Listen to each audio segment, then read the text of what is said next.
The chandelier's glow made everything look untouchable. Wealth, power, control. But in one terrifying instant, all of it shattered. 3 men stormed into the restaurant, fists and knives aimed at one of the most powerful CEOs in the city. Glass broke, patrons screamed, and Charles Beaumont, the man who ruled boardrooms, suddenly looked like prey. But just as the wolves closed in, a quiet stranger rose from his table.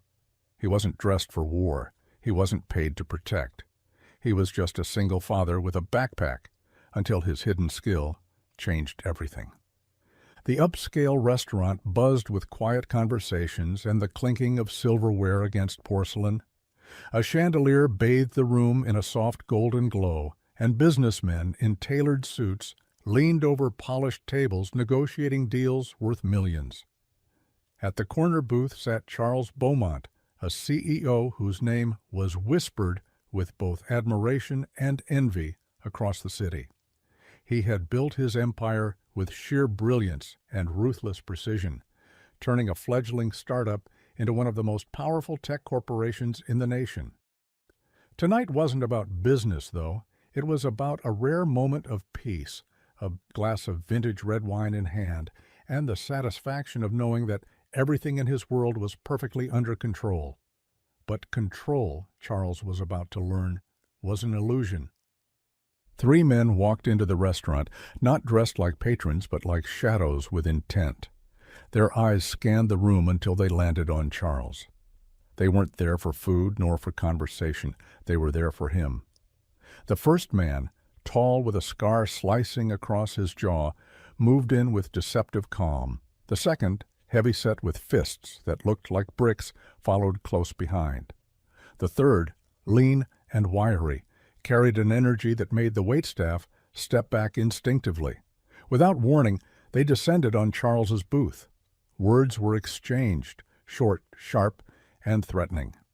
Charles tried to remain composed, but before he could react, the first blow landed. A wine glass shattered. A chair screeched across the floor. Gasps rippled through the restaurant as the 3 men cornered one of the city's most powerful figures like a pack of wolves circling prey. But then, from a table not far away, a man rose. He didn't wear an expensive suit. He didn't carry the weight of wealth or corporate power. He was just another patron, or so it seemed. His clothes were modest, his face unshaven from a long day's work, and beside him, on the chair, sat a small backpack with the kind of wear that spoke of school runs and grocery trips. He was a single father, known to no one in that glittering room, and yet, in the next few moments, he would become the most unforgettable figure in it. His name was Daniel Hart. Daniel stepped forward, not with arrogance, but with a quiet certainty, the kind that comes from someone who has spent years preparing for battles no one else sees. He had been a soldier once, trained in combat, survival, and discipline, though he rarely spoke of it. To most, he was simply the man who walked his daughter to school every morning, packed her lunches, and worked late shifts to keep their small apartment afloat. But that night, when Charles Beaumont's life was on the line, Daniel's hidden skill emerged like a blade from its sheath. The scarred man lunged first, swinging a fist toward Charles. In a blur, Daniel intercepted, twisting the attacker's arm with precision and sending him crashing into the table. Wine bottles toppled, splattering crimson across white tablecloths. The heavy-set brute roared, charging like a bull, but Daniel pivoted, using his own weight against him, and slammed him flat onto the marble floor. The third man pulled a knife, the blade catching the light. Gasps filled the room as panic spread. But Daniel didn't flinch. With the speed of muscle memory honed from years in uniform, he disarmed the attacker in one fluid motion, the knife clattering harmlessly across the floor. Silence fell, broken only by the ragged breathing of the subdued men. Patrons stared wide-eyed at the father who had transformed into something unrecognizable in seconds. Charles Beaumont, shaken but unharmed, looked up at the man who had just altered the course of his night, and perhaps his life. Daniel stood still, not gloating, not basking in attention, but calm and watchful, like a soldier after a mission. He hadn't stepped in for recognition. He hadn't acted for glory. He had acted because someone needed to. But what no one knew, not even Charles yet, was that this night would not end with the fight. It was only the beginning of an unlikely bond between a billionaire and a single father. A connection forged not by wealth or status, but by courage, integrity, and the unshakable instinct to protect. And the story of how Daniel Hart's hidden skill changed everything was about to unfold in ways neither man could have imagined. Charles Beaumont couldn't shake the image replaying in his mind. The single father who had just dismantled 3 dangerous men in less than a minute, and then quietly stepped back like nothing had happened. As the restaurant security staff scrambled to restrain the attackers until the police arrived, Charles remained seated, his pulse racing in a way it hadn't in years. He had faced boardroom betrayals, billion-dollar lawsuits, and cutthroat competitors, but never something so primal, so sudden, so life-threatening. And the man who had saved him wasn't a bodyguard, wasn't hired muscle. It was a stranger who looked like he lived paycheck to paycheck. Daniel Hart, however, didn't look at it that way. He hadn't seen himself as a savior, only as someone who refused to sit still while violence erupted. He calmly adjusted his jacket, retrieved his worn backpack from the chair, and looked toward the door as though ready to leave. But Charles called out, his voice still unsteady. "Wait!" The room had quieted now, though the echoes of shattered glass and the memory of fists connecting still lingered. Daniel turned, his expression steady, almost indifferent. "Yes?"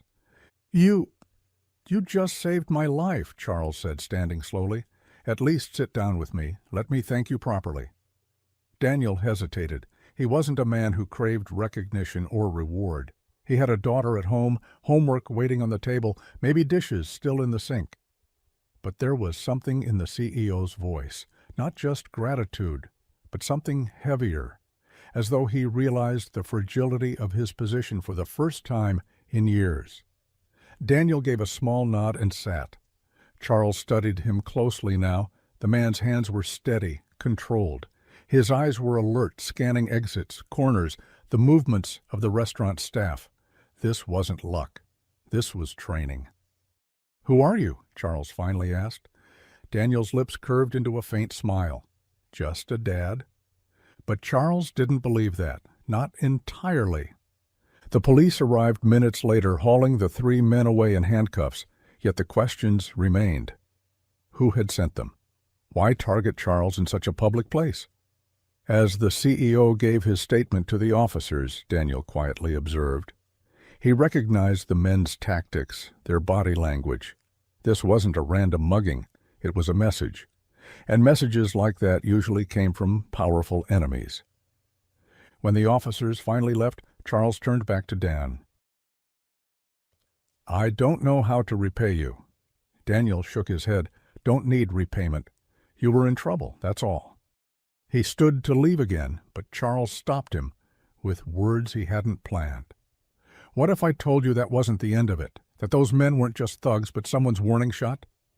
Daniel paused. He had seen enough in his life to know when someone was right. He looked at Charles for a long moment before sitting back down. "Then you've got a bigger problem than tonight." And so what began as a chance encounter in a restaurant spiraled into something far greater. A war of shadows surrounding one of the nation's most powerful CEOs and the unlikely protector who would become his greatest ally. Charles leaned forward, his glass of wine untouched now, his mind racing with the implications of what Daniel had said. For years he had thrived in the world of high-stakes business, where deals were wars fought with contracts instead of weapons, and enemies tried to dismantle you in boardrooms rather than back alleys. But this, men storming into a restaurant, fists and knives raised, this was something different. It wasn't corporate sabotage, it was personal. And for the first time in a long time, Charles felt the weight of vulnerability pressing on his chest. Daniel sat calmly across from him, his posture relaxed, but his eyes sharp. He scanned the corners of the room again, noting who was leaving, who lingered too long. That old instinct drilled into him from years of service never switched off. Charles saw it now, the quiet precision, the readiness to move at a moment's notice. Whoever this man was, just a dad, wasn't the full story. "Why do you think they came after me here?" Charles asked, his voice lower now. "This is one of the most secure places in the city." Daniel gave a short, almost humorless laugh. "Secure? For people who don't know how to get around security, maybe. Those men weren't improvising. They moved in fast, no hesitation. They knew exactly where you'd be." He leaned back, folding his arms. "That means one thing: they were sent." Charles swallowed hard, the truth of it settling in his bones. He had plenty of rivals, plenty of enemies. But the brutality of this attack wasn't the style of a competitor trying to gain leverage. This was raw, unpolished intimidation. "So what do you suggest I do?" he asked carefully.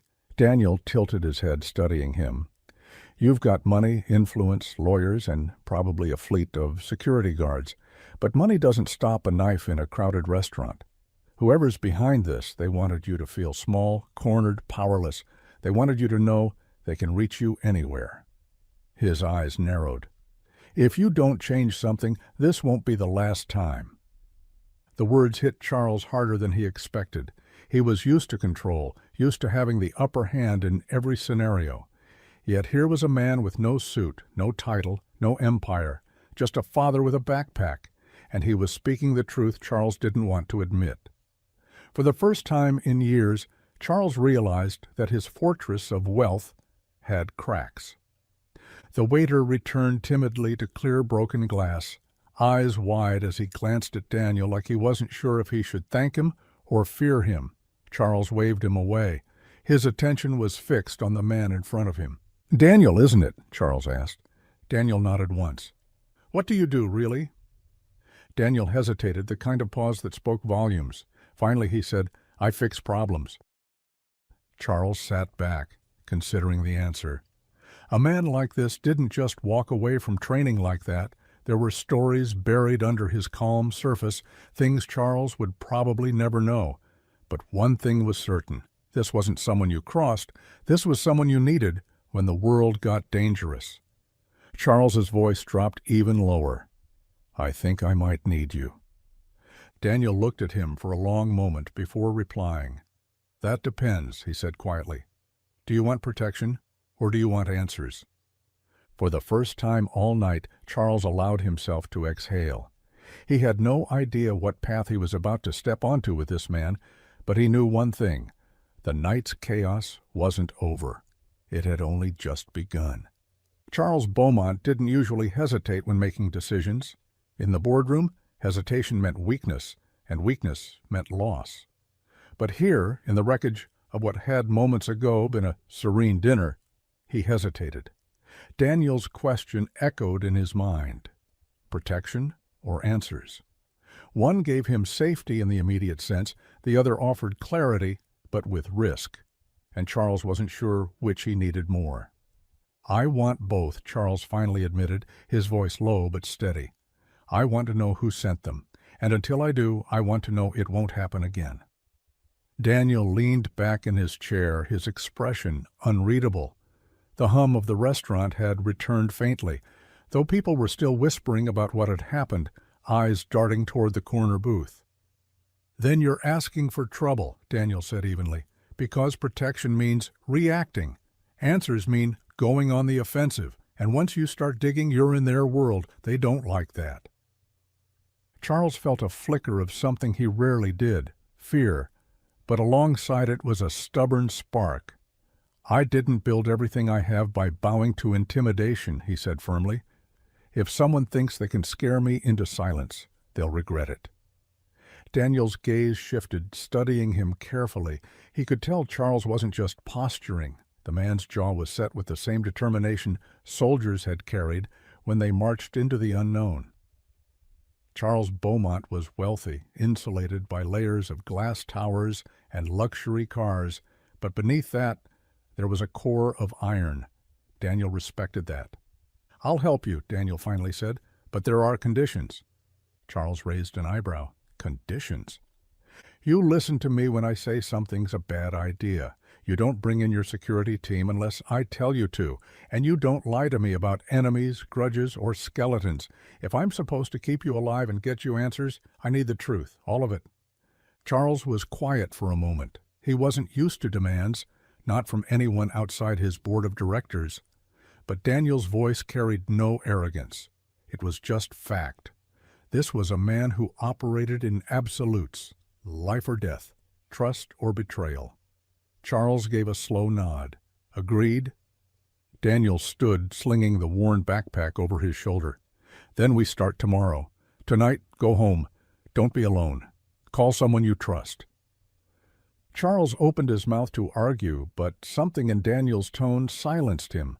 The CEO, who commanded thousands of employees and controlled billions in assets, simply nodded. As Daniel walked toward the exit, blending into the ordinary night as though he hadn't just dismantled 3 attackers, in front of a room full of witnesses, Charles realized something that unsettled him more than the attack itself. For the first time in years, his future didn't depend on his own control. It depended on a man with nothing but a backpack, a steady gaze, and skills Charles couldn't begin to measure. And somewhere, in the shadows of the city, the people who had sent those 3 men were already planning their next move. Charles Beaumont didn't sleep that night.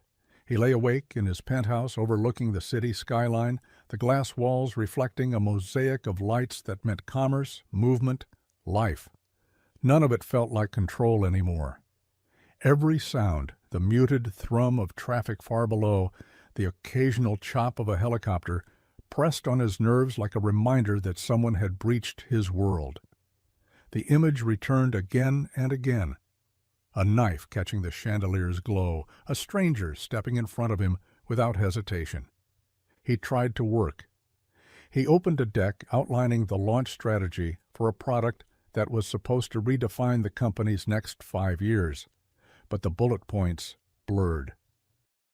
All he could see was the choice he'd made in a quiet restaurant, answers and protection, and the man who had told him those 2 paths were going to make enemies angry. It unsettled Charles how easily he'd accepted Daniel's conditions. It unsettled him more that he felt relief in doing so. When dawn thinned the night to gray, Charles abandoned the pretense of productivity and walked to the window. The city was waking, relentless, indifferent. His reflection stared back, a man who had spent years mastering leverage and numbers and persuasion. Yet what had saved him last night hadn't been any of those. It had been a stranger's readiness to stand between him and harm. For the first time, Charles admitted the obvious. Power had never made him safe. People did. Across town, Daniel Hart woke to a small hand pressed against his cheek and the warm floral smell of the shampoo his daughter liked because it popped like candy. Ava, 8 years old and fierce in ways that had nothing to do with size, peered at him with solemn expectancy. "You promised pancakes," she said. "I did," Daniel replied, voice rough from too few hours of sleep. "Stack of 5, rainbow sprinkles in the top one. It's in the Geneva Conventions." She squinted. "Is that a real thing?" He grinned. "Absolutely, article pancake." Ava giggled, then ran to the tiny kitchen like the floor was lava and the fridge was base camp. Their apartment was clean but small, the kind of tidy that came from necessity. On the wall hung a calendar crowded with colored pen marks, work shifts, school projects, aftercare pickup, dentist, a jokey reminder that said, "Remember to remember, field trip form." If you looked closely, you could tell one person was carrying the load of 3 jobs, father, provider, everything else. As he stirred batter, Daniel's phone buzzed on the counter. Unknown number, but he knew who it would be. He put it on speaker. "Yeah, it's Charles." The CEO's voice was steadier than last night, but there was a raw edge under the polish. "You said we start today. When?" Daniel slid a pancake onto a plate and passed it to Ava, who immediately began arranging cut strawberries into a shaky heart. "After I take my daughter to school." A silence that lasted a breath too long. Then, "Of course. Where should I meet you?" "You shouldn't," Daniel said. "I'll find you." He hung up before the reflexive corporate follow-up could begin. Then he tied Ava's shoes, mended by his hands where the rubber had started to peel, and walked her to school. The crossing guard knew him by name. So did the cafeteria lady who put aside the last carton of chocolate milk on days when the delivery ran short. It wasn't that Daniel was loud or beloved for some charismatic reason. It was that he showed up, on time, always, with thank yous that looked people in the eye. At the gate, Ava squeezed him around the middle. "You'll be there at 3?" "Like a shadow." She peered up at him. "You look like you didn't sleep." "Grown-up homework," he said, brushing a curl from her forehead. "Bring coffee," she advised with great seriousness, then ran inside. Daniel watched until she disappeared down the hall. Only then did the other years resurface. The desert heat in his lungs, the cold hum of air-conditioned rooms full of untouched screens, the wet metallic smell that never left after a breach went loud. People thought his skill was fighting. That was visible, easy to understand. The thing that had truly kept him alive was quieter, stranger, the way his brain took in sound and pattern and remembered them with an accuracy that made most people uncomfortable when they saw it up close. He could replay a room like a recording. Tucked away phrases, the scrape of rubber soles, a radio hiss, 5 tables over. If he'd ever wanted a party trick, he'd have been remarkable at Guess the Artist on the jukebox. He'd never wanted a party trick. He wanted edges, maps, the lines behind the obvious. He called a rideshare and gave the driver an address 6 blocks from the restaurant. When he reached the alley behind it, the morning crew was breaking down cardboard, smoke curling from a vent, where bacon and garlic battled for perfumed dominance. He crouched where the attackers had come through, letting the morning's ordinary noise fall away until it was just space and math. Last night, 3 men, timed entry. 1 waits at the bar to watch. 2 converge on the booth. Blade appears late in the sequence, a backup plan when intimidation fails. Not drugged-up improvisers. Contract. He followed the alley to the service corridor and found the camera. He'd clocked it last night when he'd walked the room with his eyes. It wasn't part of the restaurant system. It was the mini dome unit favored by a boutique executive security firm that sold covert presence as a luxury amenity. Someone had spliced it into power drawn from an auxiliary line. Neat work. Temporary. Disposable. His fingers traced the scuff that installers always left when they were in a hurry. There. A faint print of adhesive residue in a half-moon, the kind particular to the easy-tear tape only one local shop stocked, because it frayed in humidity. He straightened and took out his phone. 4 minutes later, he had a name that matched the residue and a store clerk who said, "Yeah, we sold 5 rolls to a guy with a faded serpent tattoo on his right wrist. Why?" Daniel thanked him and hung up, then pulled from memory the split-second glimpse he'd caught when the big one had raised his hands. A snake, looped twice, tail too short for its body. Cheap prison ink. A copy of a symbol meant to look like something else. Not a gang, then. A freelancer who wanted you to think he belonged to one. Guys like that had a favorite gym, because the gym overlooked a truck lot, and you could get day work after training. There were 4 such gyms in the city. 2 were closed on Monday mornings. 1 had a new owner who didn't tolerate cash side business. That left one. He texted Charles, "Wait there." Then he went to find the kind of men who took cash, no questions, wrong answers. The gym reeked of rubber and old sweat, the chalky haze of no windows and too much effort. A trainer with carved shoulders glanced up, ready to sell a membership. When Daniel didn't head for the clipboard, the trainer let his eyes drop to Daniel's hands. Normal guy stuff, calluses along the palms, not the knuckle bulges of someone who lived on the bag. Then the trainer made a different calculation, the one men who've seen it make. That coiled quiet that says, damage lives here when necessary. He lifted his chin toward the back. "You looking for work or you looking for trouble?" "Work," Daniel said, "and a man with a snake on his wrist whose tail is too short." That earned him a half chuckle. "You a cop?" "Full-time, Dad." The trainer seemed to respect that answer more than cop. He jerked his head. "Rashid." "In the office."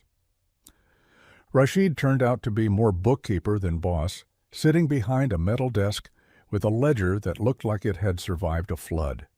He was careful, cautious. He answered Daniel's questions with questions of his own until Daniel said, "Last night, 3 of your part-timers decided to graduate from intimidation to knives in a room with cameras. I'm not here for you. I'm here to make sure no one drags your place into an indictment because they were stupid." "Stupid, huh?" Rashid folded thick arms. "They get the job done." "They didn't." Rashid studied him a long moment, then exhaled. "The snake's called Ocho. He drinks too much when he's paid. You'll find him after noon at the Atlas bar above the truck lot." He paused. "Another thing. These weren't locals. They were hired through a shell. Moneywire originated overseas, but the fight caller's here. Name I heard once, Cade." Daniel filed it away. The important thing wasn't always the name. It was the way people said it. Fear, respect, annoyance, indifference. Rashid said, "Cade," like you said a cold draft that always found a gap in the window. By the time Daniel left the gym, the city had shrugged on its late morning rush. He texted Charles an address and instructions to be there in an hour, alone. Then he took a long way around, doubling back twice to confirm he wasn't followed. Habit kept you alive. Habit got mocked by people who'd never needed it. Atlas Bar was dim even at noon. All dark wood and televisions tuned to sports no one watched with sound. Ocho was there, exactly as predicted. A big man with a thicker neck than sense, the serpent tattoo half hidden under a sweat-darkened bandana. Beside him sat a wiry man with sharp eyes who glanced at the door every time it opened. That would be the one who waited at the restaurant's bar.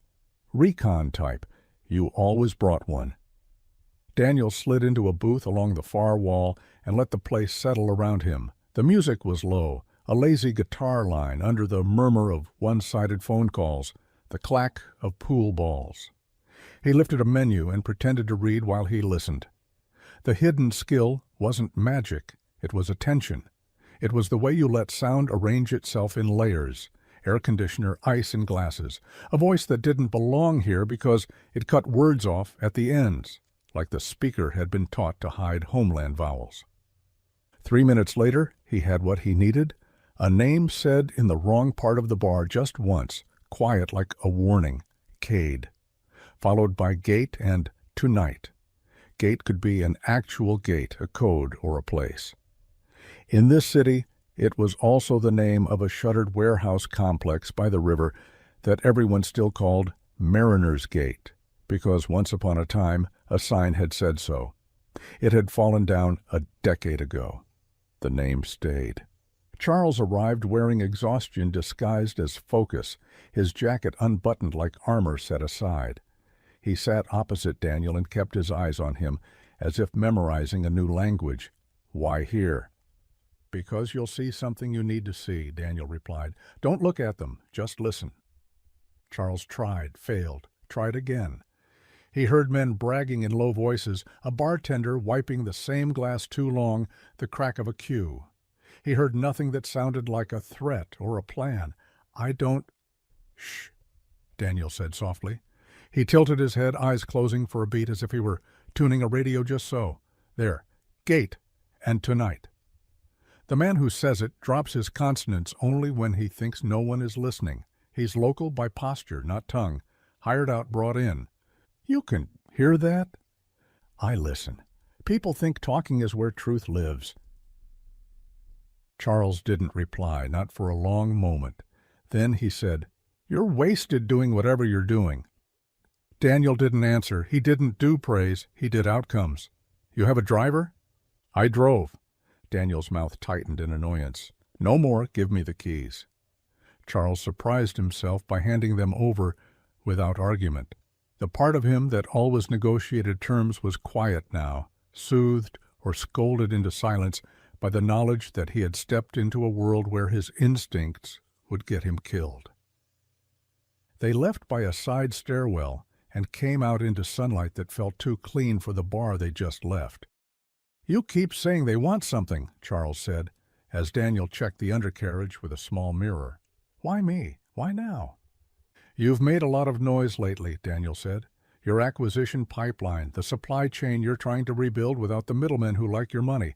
Somebody used to eat off the edges of your transactions. You cut them out, they want back in."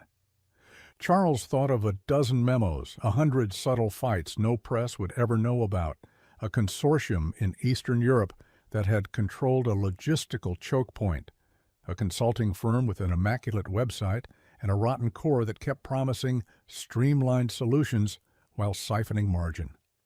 He had been proud of the cleanups. It hadn't occurred to him that the cleanup might come with blood. Every time you move $1 away from someone who believes it's theirs, they don't think capitalism, Daniel added. They think theft. Some people sue. Some people send men with knives. And Cade? Daniel straightened, tossed the mirror and a wedge-shaped jammer back into his backpack. "He's a facilitator. He translates money into work and work into pain. Tonight, Mariner's Gate, you're going to stay in the car and listen only to me." "What if I disagree?" "Then I go alone." Charles set his jaw. "You're not going alone." Daniel looked at him for a long, measuring second. Something like respect softened his gaze. "Then you do exactly what I say when I say it, and if I tell you to duck, you duck." They arrived at the river as the sun slid down the buildings and turned glass to fire. Mariner's Gate had the dead look of a place that had learned to keep secrets by being neglected. A chain-link fence sagged like a slouching man. Inside, pallets and rusted machinery lay like the bones of a long-dead animal. Daniel parked 2 blocks out, killed the engine, and let quiet settle. He handed Charles a small earpiece and slid the twin into his own ear. "If I say home, you go. No questions." "What does home mean?" "Exactly what it sounds like." They waited. The evening brought a wind that smelled like iron and river. Finally, headlights cut the far side of the lot. A box truck, no markings. Then a second vehicle, low and black, that idled with the patient menace of money. Men climbed out, silhouettes more than faces. One of them had a limp that bore his weight wrong, a man who had broken a leg badly and never set it right, or who had taken a bullet where bones meet ligaments. Daniel filed it in case it mattered later. Everything could matter later. The men started unloading crates, not heavy by the way the carriers moved, lighter than you'd bet if you saw the size, electronics, papers, or something meant to look like either. The black car's rear door opened. A figure stepped out, not tall, not theatrical, just expensive in the way people are when they've never paid retail with anything but someone else's money. Daniel raised the small monocular to his eye and adjusted. "Recognize him?" Charles asked, voice barely above breath. Daniel's mouth flattened. "Do you?" Charles swallowed. "Victor Hale." "Who's Victor?" "My CFO." For a moment the world tilted, not because betrayal was a shock in business. Charles had survived more of that than he cared to remember, but because of what it said about the form of the war he was in, internal, symmetric, the kind that didn't end with arrests you could outsource to a PR firm. Hale conversed with the limping man. They didn't look like strangers discussing a first deal. They looked like people who had done this before. Short sentences, no wasted gestures, invisible rhythms that accumulate when trust is measured in how quickly cash disappears and reappears clean. Hale gestured once toward the city, toward the towers where Charles's name was engraved on glass, then toward the crates. A transaction. A threat, both. Daniel exhaled through his nose. "He's not afraid of you." "I noticed," Charles said, the words tasting like ash. "What are we looking at?" "Leakage." Daniel watched Hale accept a packet that no one tried to hide. "He's moved assets into something off books and is using muscle to keep the channel clear while he finishes the siphon. The attack last night was pressure. Push you into making a bad move, a public one. Then he closes while you're busy. So we go to the police." "Eventually," Daniel said, But you walk in with half a story and all you do is teach him how to improve his OPSEC. You'll make a paranoid man careful. What do you suggest? We watch. Then we take one piece he thinks no one sees. As if on cue, the limping man handed Hale a phone. Hale spoke, nodded, handed it back. The call was brief. Daniel didn't get the words, but he got the cadence of someone giving permission. When Hale left, the black car took him toward the bridges. The limping man stayed with the boxes. He directed the truck to back into the far bay, where the concrete roof hung low. Half a dozen men smoked in a ragged crescent, their faces lit in orange flashes. "We can't take all of them," Charles said. "We're not taking men," Daniel replied. "We're taking one phone." He left Charles in the car with the engine off and the city a faraway river of light. He moved through shadow like he'd been born to it, patient, uninteresting to anyone who wasn't already looking. He skirted the fence, cut through a gap, and slipped along the long, dead conveyor line until he could count the number of cigarettes left in the pack from how often the carrier tapped the bottom of it against his palm. He approached the truck from its blind side, low, slow. The phone sat on a crate inside the bay, abandoned for a smoke break by a bored man who thought he was alone in the world because his friends were near. Daniel lifted it, turned it over in his hand. Cheap case, new model, burner, but not the throwaway kind, the kind that was kept long enough to matter and then buried. He pressed the side button, blocked the face camera with his thumb, and slid in a micro plug from a key-sized device he wore on a chain. 15 seconds. 20. The load bar crept. He could hear the night breathing. He could hear a shoe scrape, a flicked ash, a laugh that tried to be mean and landed it nervous. The bar hit full. He unplugged, set the phone where it had been, and vanished backward into the dark. Back in the car, Charles had sweat beading along his temple, though the night was cool. "What did you get?" "Everything the phone knows," Daniel said, sliding the key-sized device back onto the chain. "Not forever, not even for long, but enough." They drove to a parking garage 3 neighborhoods away, where the lights had the yellow tinge of neglect and a camera with a cracked lens blinked like a tired eye. Daniel paired the device with his tablet, a scuffed thing that looked like it had lost a fight with a bag of nails and won on points. Strings of data spilled across the screen, arranged itself, resolved into names that were not names, then into numbers that were. "Is that legal?" Charles asked, half horrified, half admiring. "Is what they did legal?" Daniel countered, without looking up. "I don't charge evidence in a courtroom. I give people with badges a roadmap they can drive themselves." He tapped a folder. On screen, transfers, times, the skeleton of a shadow budget that traced back to a shell company with a name bland enough to be wallpaper. Mariners Consolidated. Someone had a sense of humor they thought no one would get. Further back, a consulting firm with a glowing website meant to reassure, whose list of values ran long on integrity and short on addresses. Further back still, the first glint of real money from an account attached to a man Charles had shaken hands with in 2 different countries and toasted at conferences, the kind of friend who called you brother and stole your wallet while you hugged. Charles made a sound that wasn't a word. It was older than that. It was the noise people make when someone puts a knife in their back and everyone applauds the blade. How long? Months, minimum. He used your ambition like camouflage. Big moves make easy cover. People assume losses are friction. It's not friction if someone's got their thumb on the wheel. Why risk last night if the siphon was working? Because you started to smell it, Daniel said, tapping to enlarge a transfer Charles had blocked the week before when a compliance question used the wrong header. And because men like Hale don't think they're going to jail, they think they're moving upstairs. The attack was theater. He expected you to do one of 2 things, roar or cower. Either helps him. He didn't plan for you to ask a stranger for help. Not a stranger, Charles said. He surprised himself by meaning it. Not anymore. Something in Daniel's face eased. He didn't smile. He simply looked less like a man braced against the next blow. Then listen. Tomorrow you go to work like nothing happened. You call a meeting you've been meaning to call anyway. Public. Calendar invite everybody can see. You let him come to you because he thinks you've gone back to being the man he knows, too busy to look under rugs. And you? I'll pick up my kid at 3. Then I'll be outside your building before you finish your first coffee. They parted with fewer words than most men would use for ordering lunch. In Daniel's world, you hoarded words for when they mattered. In Charles's world, you distributed them like currency. The overlap between the two felt, to his surprise, less like collision and more like alignment.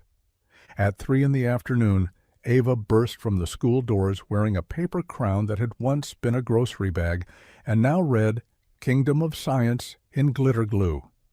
Daniel knelt and she dropped it onto his head with solemn ceremony. "You are now Sir Pancake of Article," she declared. "Is the kingdom prosperous?" "Yes, but we're low on markers, because Kayla ate one on a dare." He stood, took her small hand, and they walked the 2 blocks to their apartment. Halfway there, he felt the prickle he trusted more than any data stream, a car idling too long across the intersection, a pause where traffic didn't require it. He glanced at the storefront windows and used the reflection as a mirror. A sedan he'd seen near Mariner's Gate last night, 2 spaces back from the black car. He didn't change his pace. He didn't look again. He simply said, "New game." Ava perked up. "What game?" "Secret spies. We walk to the ice cream place 2 streets over, but we go the long way and count all the dogs. Understood?" The car didn't follow when he cut down a lane that looked like it dead-ended, but didn't. By the time they reached the ice cream shop, he knew 2 things. Whoever was watching him wasn't the A-team, and they were more interested in learning his patterns than in breaking them. For now. He bought Ava a double scoop and himself a coffee he didn't want. He stood under the awning, smiling at his daughter, and considered the angle of a world that had remembered his name. Back at headquarters, Charles walked through security the way he always did, with an economy of motion that suggested this was his living room and everyone else was visiting. The lobby buzzed with the mid-afternoon hum of power. Assistants in brisk shoes, founders who still wore hoodies to signal anti-suit credibility, investors pretending to be casual in sneakers that cost more than rent. In the elevator, he closed his eyes and practiced the face he wore when markets swung, calm, elevated, amused by mortal concerns. His assistant Elise greeted him with a look that tried not to be worry. "There's a police liaison in your office, and Victor has been trying to reach you twice." "Make coffee," he said. "The good one." "Yes, sir. And security wants to speak with you about rumors? Something about a restaurant?" He met Elise's gaze. Nothing happened. Understanding flickered. Elise was better at reading him than most. Understood. The police liaison wanted reassurance that last night was a one-off. Charles gave him what Daniel would call a half-story. Compliant, cooperative, vague. He didn't lie. He curated. When the man left, Victor Hale appeared in the doorway with a smile that had sold banks on debt packages and made journalists call him stabilizing in profiles that won him invitations to panels. "Charlie," Victor said, voice warm, the diminutive, a careful disrespect he had learned to wear as intimacy. "You look like hell. Tough night?" Charles gestured to the chair opposite his desk and sat, letting the man play his opening move. "To what do I owe the pleasure, Victor?" "We need to talk about the CapEx sink," Victor said, crossing an ankle over a knee. "If we push the distribution center build by 6 weeks, we can amortize the cost against a friendlier quarter." He smiled, as if confiding. "Our auditors love friendly quarters." Charles listened as 2 tracks ran in his mind. On one, the content of Victor's argument, which was sensible in the way well-trained finance people made thefts, seemed prudent. On the other, Victor's cadence, brisk, unflustered, that hitch over friendlier, that meant he had used the word too often lately. "Fine," Charles said finally, because the move he needed required patience. "Put together a memo." Victor's eyes gave away nothing. "You got it." He stood, adjusted his cuffs with a motion that said status, not fabric. "And Charlie? Be careful where you go for dinner. The city has changed." When the door closed, Charles felt a flicker of rage so clean it almost felt like clarity. He let it pass. He took a breath the way Daniel had shown him, slow in, slower out, and opened his laptop. He wrote the calendar invite for a meeting about supply chain restructuring and CC'd everyone who mattered, including Victor. He set it for 9 the next morning. Subject line, course corrections. The kind of bland that hid teeth. At 8:59 the next day, Daniel was a shadow across the street, leaning against a lamppost like a man waiting for a friend. He wasn't armed with anything a metal detector would notice. He was armed with the way he watched the ground floor security desk, the way his eyes traced the lines from lobby to elevator to mezzanine. When Charles stepped out of the car, Daniel's head tipped half an inch. To anyone else, it was nothing. To Charles, who had started to learn the language, it meant, "You're good, walk." The meeting went like most corporate meetings go when a company thinks it's doing well. Everyone fought to agree with the boss first. Charles let it run until the room had exhausted its appetite for consensus. Then he put up a slide that wasn't on the pre-read, a simplified flow of funds diagram that Elise had helped him make at 7 a.m., 3 lines thick and 1 thin, colors that suggested nothing dramatic unless you had the code key. "We have leakage," he said. He didn't say theft. He didn't say sabotage. Executives who should have known better leaned forward like people at a theater who'd realized the show was about to get good. It's small, nothing of concern, but it's there, and small things become big things when good people are lazy. He didn't look at Victor when he said it. He looked at everyone else, because that's how you isolate a predator, by convincing the herd that the weakness they smell is their own if they don't close ranks. Victor raised a hand like a teacher's pet. "We've known about friction at the edges for months," he said, voice bright. "That's why we've introduced the new vendor oversight program. I have a deck." "I don't want a deck," Charles said mildly. "I want receipts." He clicked to the next slide, which showed a vendor code repeated in places it shouldn't be. There was nothing directly incriminating. There didn't need to be. He wasn't trying to convict. He was trying to move pieces. "We'll run an internal review. Elise will coordinate. Victor, you'll furnish everything she requests." Victor smiled with his eyes, not his mouth. "Happy to help." Someone down the table, Miranda, the COO, who read the weather better than anyone, shifted her attention like a bird noticing a cat. Noted. The herd might not be fooled. When the meeting ended, Charles walked out first. He didn't go to his office. He went to the mezzanine balcony and looked down at the lobby where Daniel had moved inside and was now pretending to read a directory as 2 men with the gate of private security scanned the room in a way that screamed, "I am scanning the room." Daniel caught Charles's eye and gave the smallest shake of his head. "Not yet." Elise appeared at Charles's elbow. "Your 11 o'clock canceled," she said softly. "No reason given. Also, your car was parked 2 minutes longer than the meter this morning, and a ticket was issued. It was immediately voided by someone with municipal access. I can't see who." Charles blinked. "How?" She smiled without humor. "You hired me because I know things." He stared at her, then laughed once, low. "Get coffee?" "I'll make the good one." He half expected Victor to confront him in some subtle, needling way by lunch. Instead, a dozen administrative fires flared at once, the sort that demanded Charles's personal signature for no good reason. He signed nothing, he delegated. He went home early and stood at the window again while the city turned from steel to gold and back to steel. At dusk, Daniel called. The phone led to an apartment in a building by the river, not Cade's, someone who works for him. "He's moving his chess pieces. You should move yours." "What does that mean in English?" "Take a day off tomorrow, publicly. Tell Elise to make it look like you're sick, then look healthy. Say you're traveling day after, and when you don't show up for that flight, watch who calls who." "You want me to pretend to disappear?" "No," Daniel said. "I want you to be very visible in one place and not at all in another." The next day, Charles coughed theatrically as he walked past the receptionist, because theater is sometimes the only language people hear. He sent an email to his leadership team, under the weather, back on Friday. Then he went to the foundation he rarely had time to visit and spent the morning listening to a program director explain how a neighborhood reading initiative had increased attendance by 20% in a school everyone had given up on. He wrote a check that surprised her into forgetting her professional smile. He'd never cared less about whether anyone saw him do a decent thing. He'd never been more aware that he needed to remember what kind of man he was when no one was trying to kill him.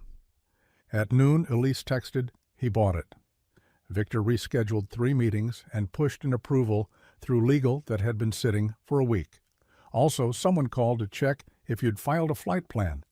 From a blocked number, I traced the inquiry to a travel concierge used by 3 of our vendors. Charles forwarded the screenshot to Daniel, who replied with a pin drop and the word, wait. At 3, the school bell rang again, and Ava tumbled through the door wearing a paper medal that said, most curious, and a smear of marker on her cheek. Daniel lifted her up and kissed her temple. For a moment, the world made sense, because it was small and full of one person he loved enough to move countries for. He set her down and texted Charles now. They met in a parking lot that hadn't been striped since the last mayor left office. The building beside it was brick, once red, now a patchwork of histories. Someone had opened a warehouse door and left it that way, as if the act of ajar was camouflage. Daniel pressed the earpiece into Charles's palm. Stay behind me, always. Inside, the air was cooler and smelled like dust and someone's idea of expensive cologne. Voices echoed from the far side, 2, maybe 3. One male, thin with arrogance. One female, crisp with schooling. The third, a murmur of someone bored with pretending to be impressed. Daniel moved like soundless water toward the corner and peered around. He saw the thin man first. Cade looked like a roomer, narrow shoulders in a careful suit, shoes too clean for this place. The woman stood with arms folded, blazer sharp enough to cut. Miranda Stone. Charles's gut dropped. Miranda meeting Cade meant the rot wasn't a one-man operation. It was a plan. It wasn't that she wanted the company to fail. It was that she wanted to own the part that survived. You said he'd take the flight, Miranda was saying. He didn't. Cade shrugged. He took ill.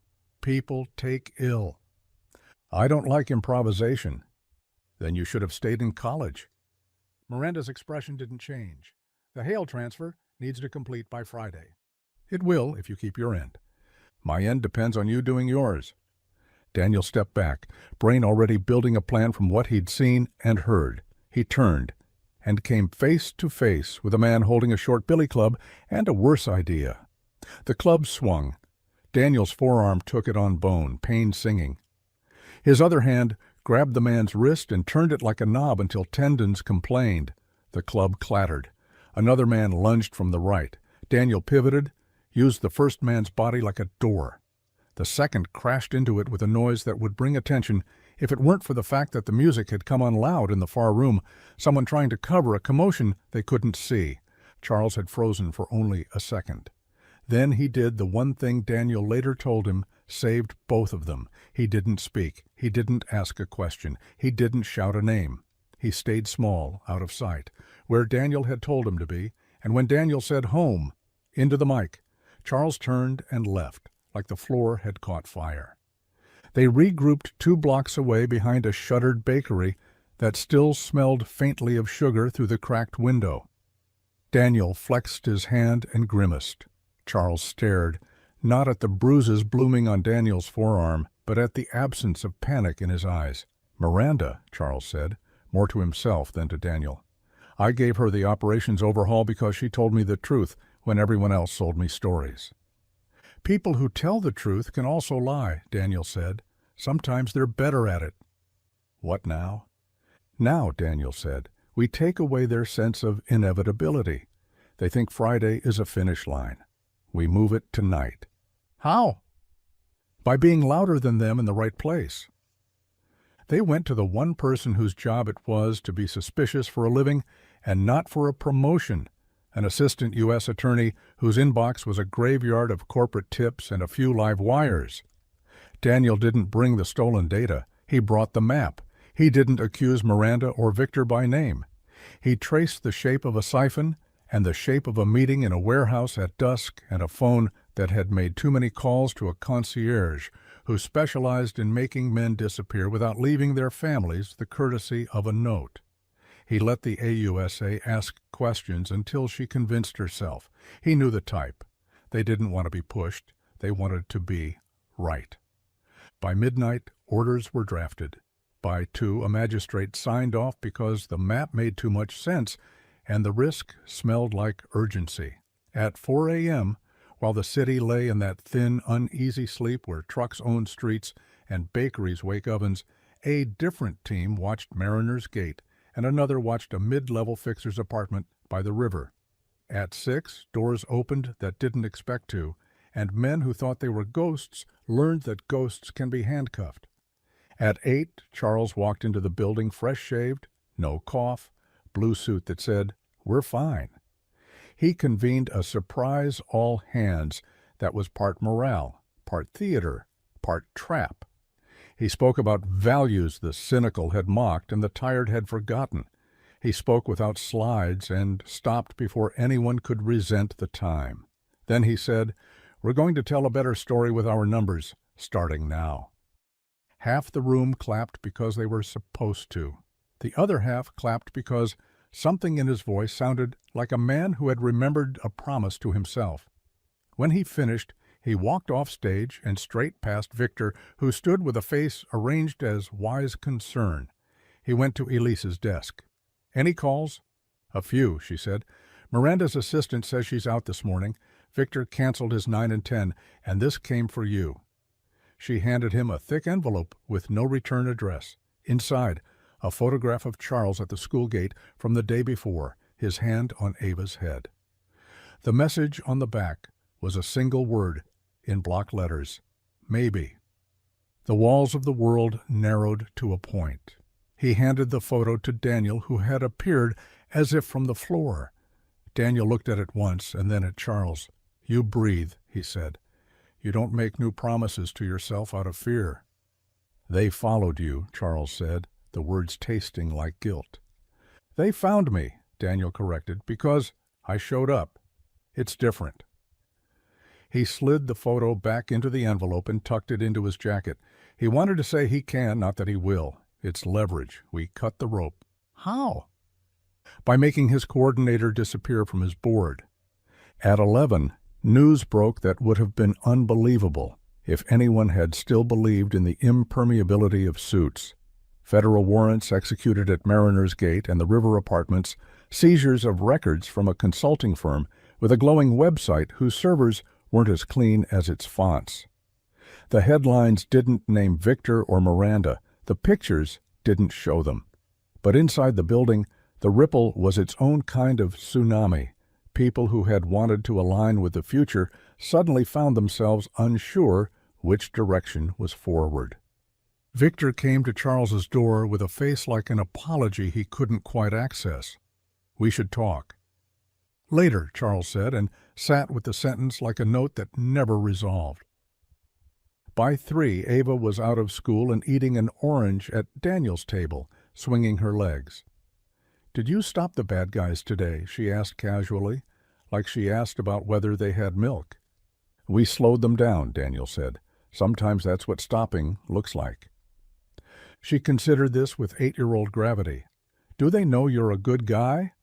He thought of the photograph. He thought of a man with a narrow arrogance and a woman with a careful mouth who had decided to trade her steady dignity for a moment that felt like power. They know enough.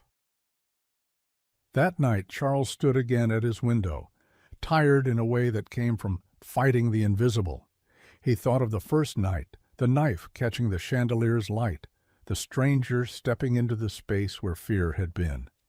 He thought of a small hand pressing a paper crown onto a man's head and naming him with a joke that was also a vow.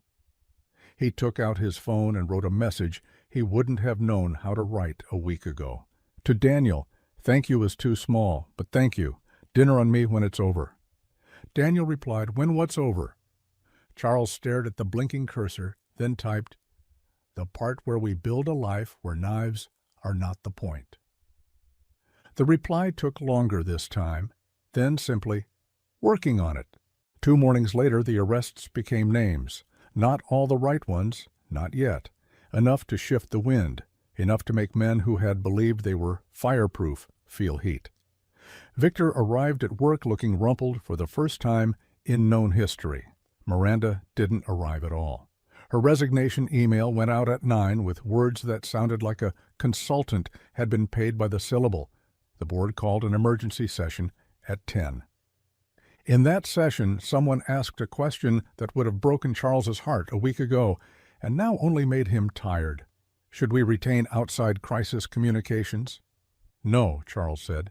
We should retain our credibility. He didn't say the rest out loud because it wasn't for the room, it was for himself, and the man who had said home in his ear when the club came out of the dark. Power without decency wasn't power. It was hunger in a suit. He had been hungry once. Now he wanted to be fed by different things. That afternoon he took the elevator down to the street without a plan other than being where people were. Daniel was waiting, not because Charles had asked, but because some promises didn't need calendars. They walked without destination for a few blocks, past a bookstore where the staff always recommended the oldest thing on the shelf, like wisdom had to be brittle to be true, past a park where a boy on a scooter wore a helmet like a crown. "You look less like a skyscraper," Daniel said finally. "Is that good?" "It means you might sleep."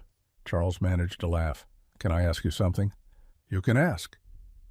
"What do you want out of all this?"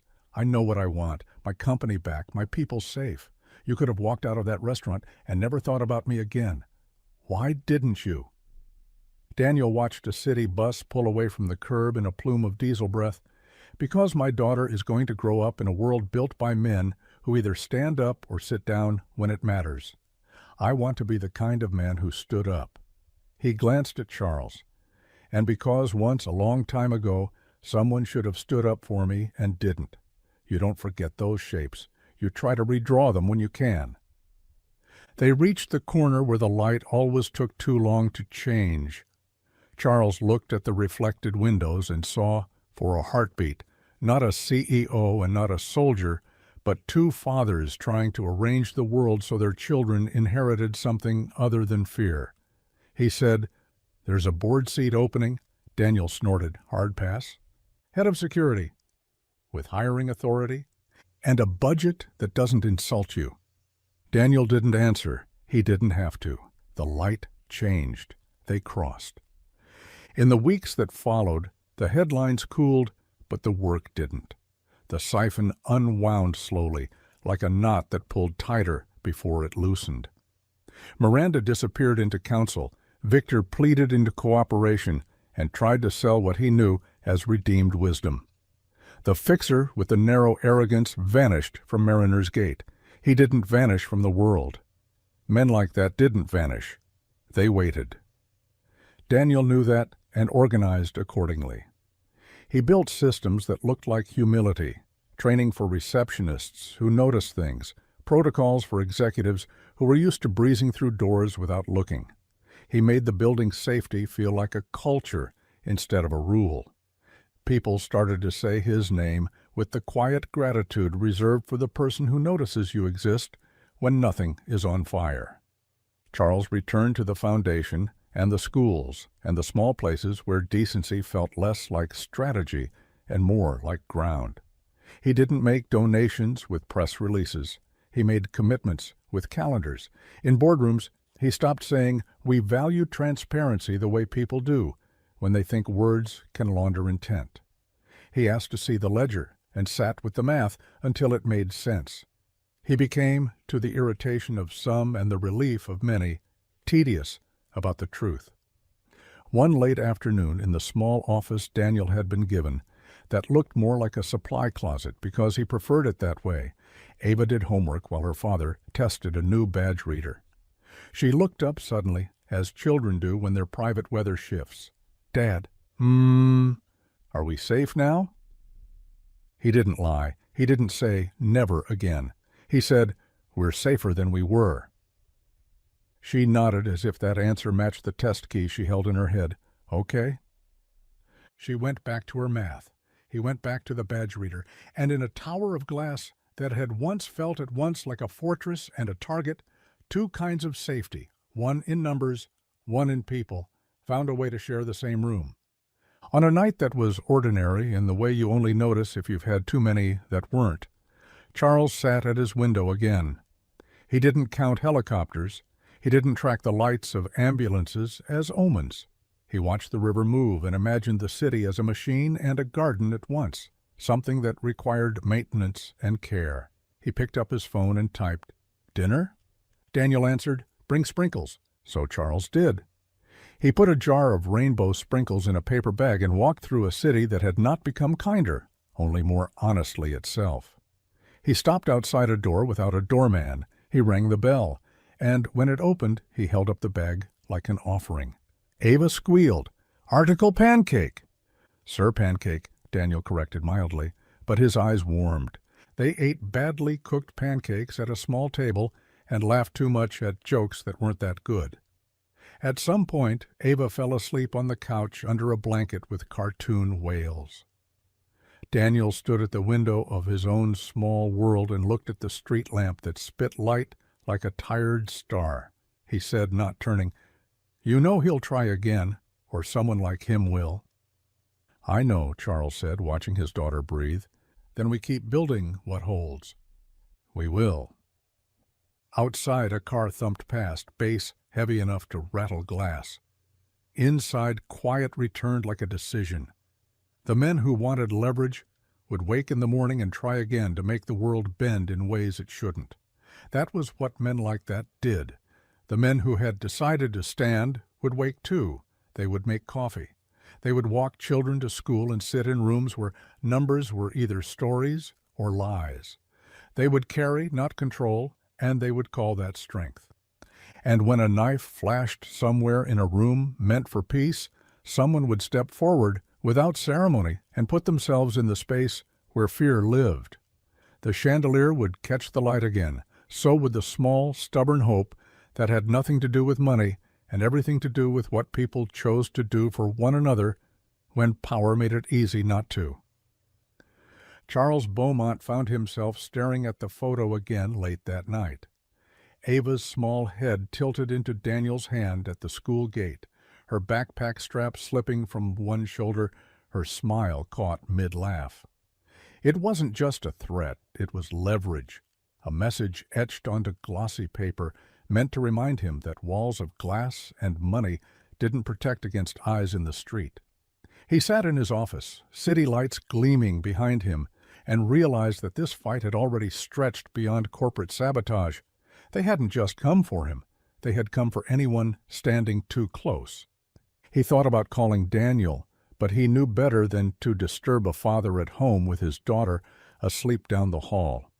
Instead, he scrolled through the data Daniel had ripped from the burner phone, tracing transfers, dates, and coded messages. Hale's betrayal cut deep. CFO, confidant, a man Charles had once toasted with 20-year-old whiskey after closing a billion-dollar merger. The paper trail pointed to years of quiet siphoning covered by expansions and deferred costs. But more than that, it pointed toward someone else, a buyer shadowed behind layers of shell companies.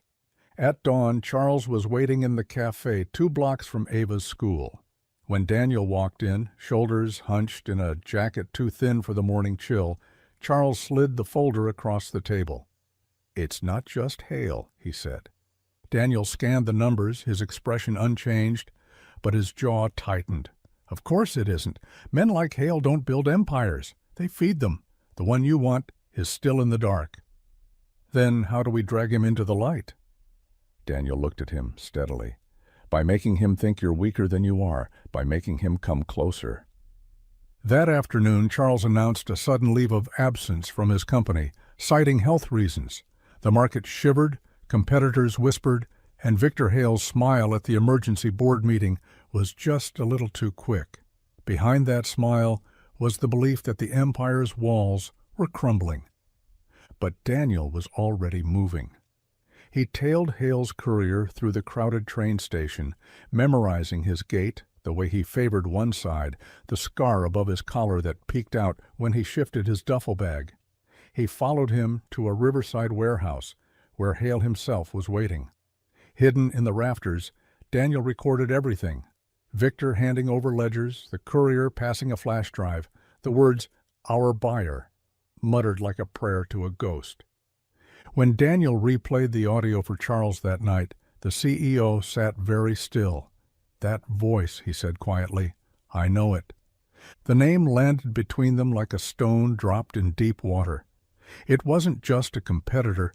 It was a man Charles had built his company beside 20 years ago, a partner he had outmaneuvered and left behind. Now that ghost had returned, wearing Hale's ambition as armor. "Tomorrow," Daniel said, "we make him think he's won. Then we end this." The next day was theater. Charles appeared at a press conference pale and subdued, announcing that Victor Hale would temporarily assume greater responsibility. Reporters scribbled, cameras flashed, and Hale stood at Charles's side with the expression of a man stepping into destiny. But in the shadows, Daniel was watching every angle, every hand that lingered too long near a phone, every glance exchanged between men who thought they were invisible. That night, when Hale celebrated with the buyer in a private club, Daniel was already there, seated in the back, with a bourbon he never touched. The hidden skill wasn't just in his fists or his memory. It was in knowing when silence was sharper than any blade. He waited, recorded, captured faces and words. And when the FBI agents swept in, guided by the evidence Daniel had stitched together from whispers and fragments, Charles Beaumont finally saw the empire he had built, held steady, not by money, but by the quiet vigilance of a man who refused to look away. When the arrests were made, when Victor Hale was led out in handcuffs, and the buyer's name splashed across headlines, Charles didn't feel triumph. He felt something rarer, relief. The danger wasn't gone, not entirely, but the message had shifted.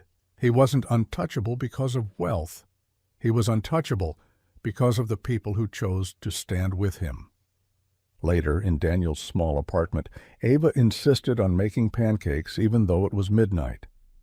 Charles sat at the cramped table, still in his suit, watching as she crowned her father with a paper hat scrawled with crayons, "Sir Pancake." Daniel rolled his eyes, but let her place it anyway. "See?" Ava said, grinning. "Knights don't need castles." Charles laughed, and for the first time in years it sounded unguarded. He looked at Daniel and said, "You were right. Protection reacts. Answers change everything." Daniel didn't reply. He didn't need to. The night was quiet, and for once, so were the shadows.